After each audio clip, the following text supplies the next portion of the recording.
Five, Five, four, four, and three, three, and two, two, and one. Hi, I'm Erik Pavesic. And I'm Jake Livengood. We're with MIT Career Advising and Professional Development. We're here to help you navigate the uncertainty that comes with your career search. Whether you're a first-year undergrad or a PhD or postdoc, with both of us, we cover the educational gamut of experience. I work with first years. And I work with grad students. And on top of that, we're friends. Aw, go us. And go you for joining us for this episode of Overcoming Uncertainty.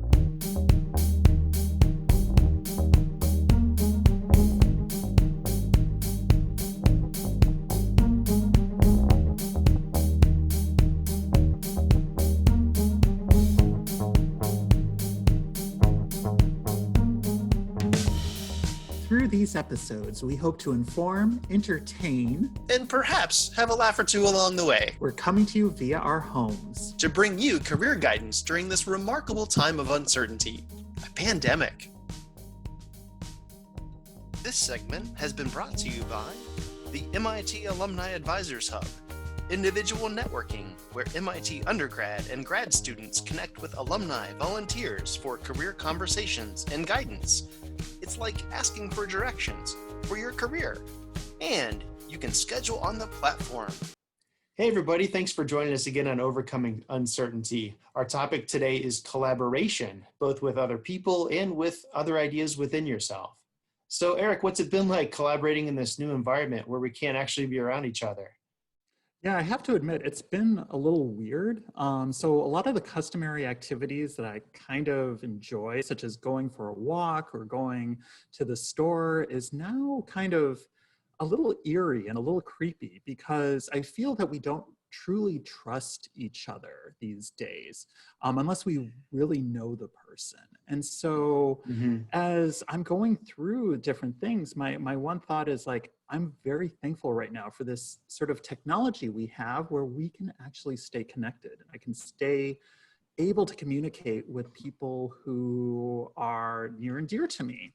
And how are you finding a lot of this connectivity right now? It's so different, isn't it? I mean, we used to drink coffee every morning, go to our favorite local establishment. Well, we still do. We still do. We're just separated. Yeah. But yeah, so we're able to have coffee still each morning on Zoom or Slack, and that kind of thing. But so it's great to be able to maintain our connections. But I think there's a lot of doubts that people have in connecting with other people during non-pandemic times, and then you add the pandemic to that, and it just makes it even more challenging to say network or learn about a career field or get a different perspective. So today's episode, I'm going to delve into that a little bit of how to network without, say, formal events like a career fair, and how to do an informational interview or a career chat. How about you? What are you up to today in our session? Yeah, so I mean, just as important as it is to maintain connectivity and collaborate with others, sometimes we still need to carve out a little bit of space for ourselves to really start to think about, okay, this different aspect of who I am, and how does that work with other aspects? So I'm going to be focusing a little bit on sort of an internal way of doing some collaborative work as well. So without further ado, Jake, let's take it away. Sounds great, Erik.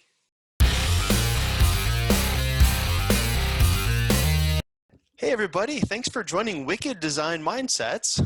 Boy, I really wish I was as metal as that intro may imply, but I'm just not. We have to be ourselves, right?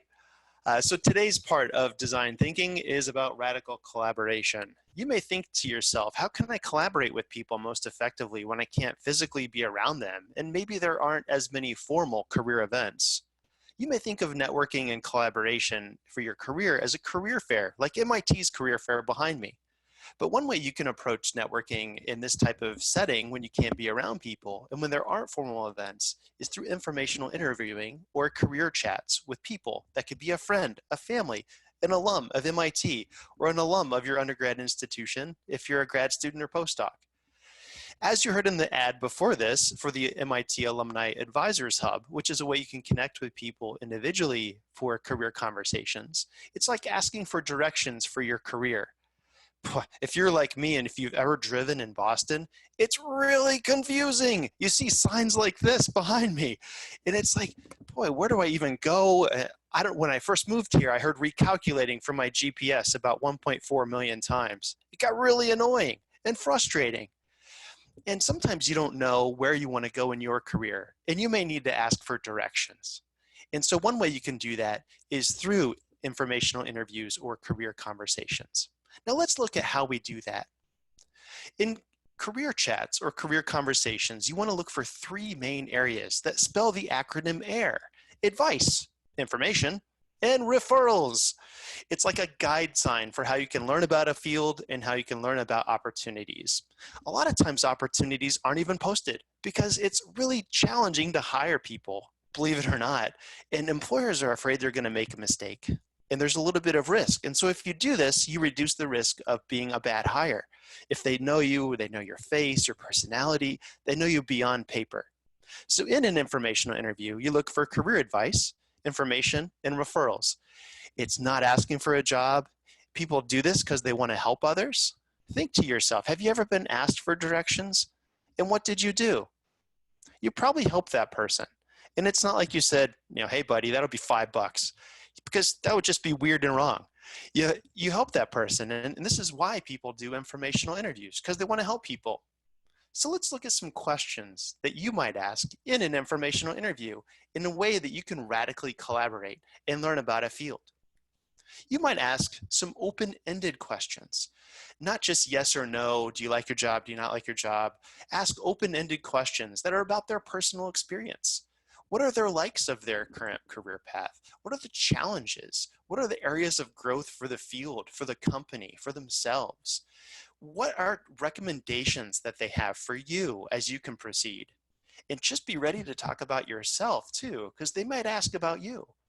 And a lot of times employers will use these chats, whether they're called an informational interview, a coffee chat, a career or a career conversation. They're all the same thing. And if you do this, you'll learn a lot about yourself. You'll learn a lot about different career paths. And it's a great job searching tool as well. Thanks for joining us.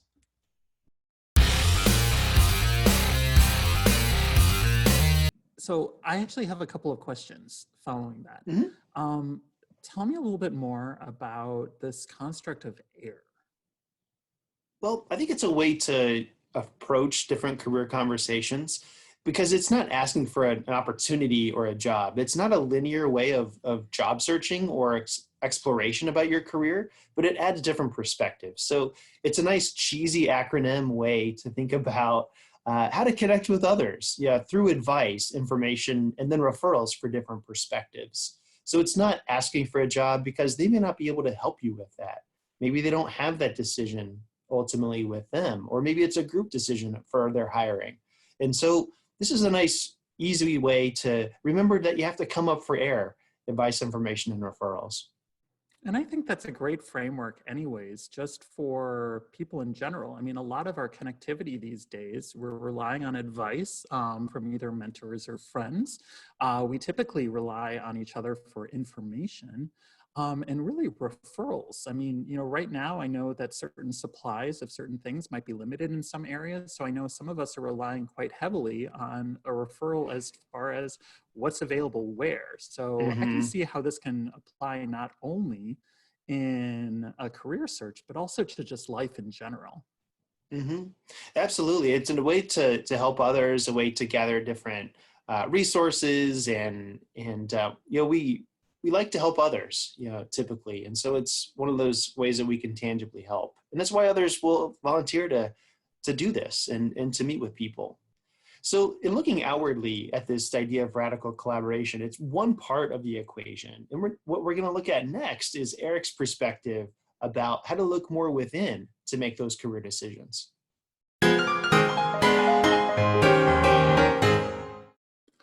Oh, hey, I didn't see you there.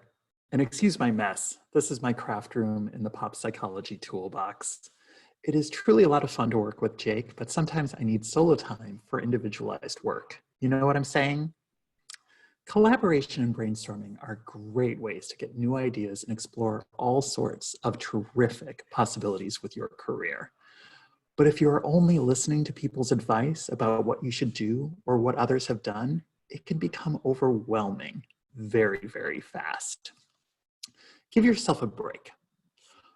Whether you are extroverted or introverted, I have a craft to help you focus on your career. Think of it as collaboration within yourself. So let's get crafting. All you need is a blank piece of paper and something to write with, but don't limit yourself. Get all the colors. First, list off the different activities that you love. Ask yourself, what do I love to do? How do I spend my free time? What do I feel energized by doing?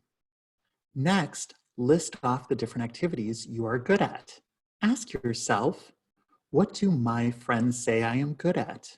What activities feel effortless to me? What do people ask me for help with? Now, although we have focused on our internal attributes, let's start thinking outside as well. Regarding ways to sustain yourself, think about, what are potential ways I can make money? What activities sustain my lifestyle? What careers align with my needs? But it's not about me, especially in this time of uncertainty. So ask yourself, what are charities, organizations, and causes I support? What needs do I see within my community? What problems do I see that I can answer? Then we pull it all together into a large Venn diagram.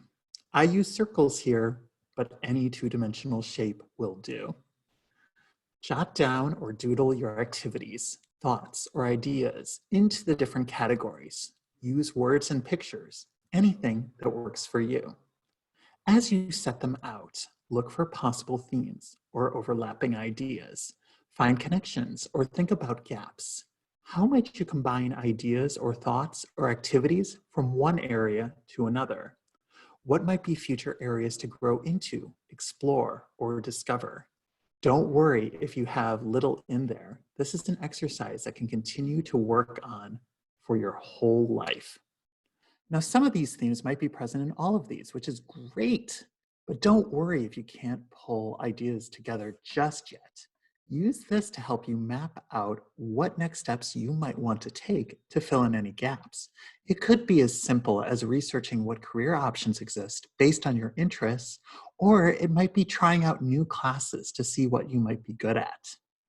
Although I have dubbed this internal collaboration, it is actually a Japanese idea called Ikigai.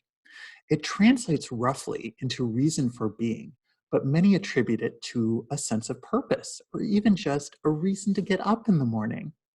Finding one's Ikigai can take a lifetime, so don't worry if you can't get very far just yet.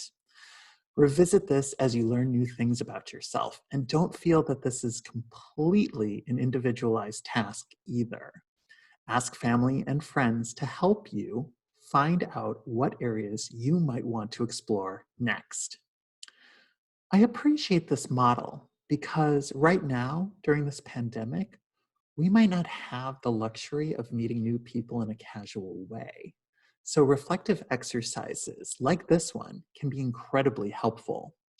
Likewise, given the fact that we are learning about new ways that our communities and the world are being impacted by the virus, I appreciate that this activity calls us all to think about what our world needs and how we can help as we continue on our road to finding a purpose-filled life. Thank you for joining me in the craft room in the Pop Psychology Toolbox. See you next week.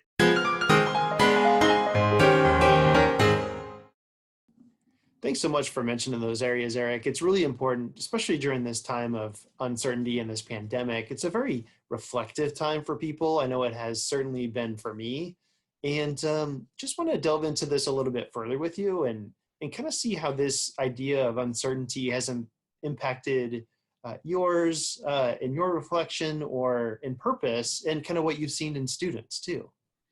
Yeah, so in periods of uncertainty, I have to admit, it can be a little bit stressful because you start to question a whole lot.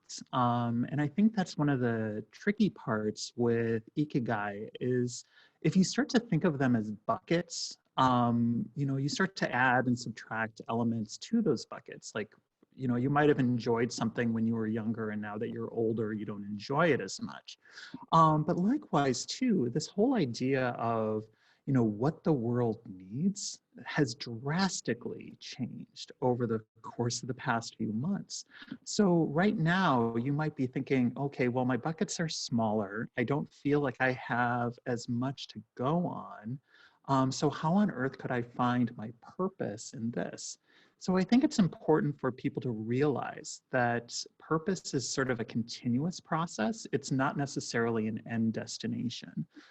You could have had your purpose solidified at one point, and now all of a sudden things have changed, and you might have feel like you have lost that purpose.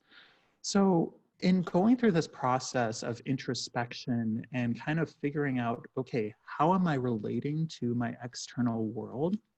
My hope is that students start to build in a little bit of flexibility to identify, how do I move forward from this? How do I keep moving forward? And maybe I might add more to my bucket. Maybe I might need to adjust the items in these buckets so that way I can find a little bit more overlap. And sometimes it seems like there are events in life that change the shape of the bucket. And like you were saying, it gets smaller, it gets bigger. It's, whether it's a life event. And a lot of times when I meet with people, students or friends, and also for me, it's like people assume that everything that, like, our purpose and is stable, and something's wrong with us if it's not the same as it was, a year ago, or when you were, younger. And so I really appreciate that perspective, that we need to adapt along the way, and that we need to constantly be reflecting and ideating about these areas. Yeah, and I have to say, as part of this whole episode today, we talked quite a bit about this whole area of collaboration and the fact that we're not on our own. In some cases, we might feel like we are, but in truth, we're not. And I think it's important for us to remember that no matter how difficult it might be to connect with one another during these times, I think it's still important for us to reach out, make those connections, and try to deepen the relationships that we have.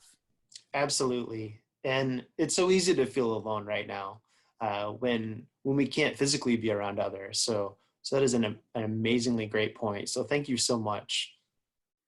Yeah, and so thank you all for joining us today on Overcoming Uncertainty, and we'll see you again next week. Take care.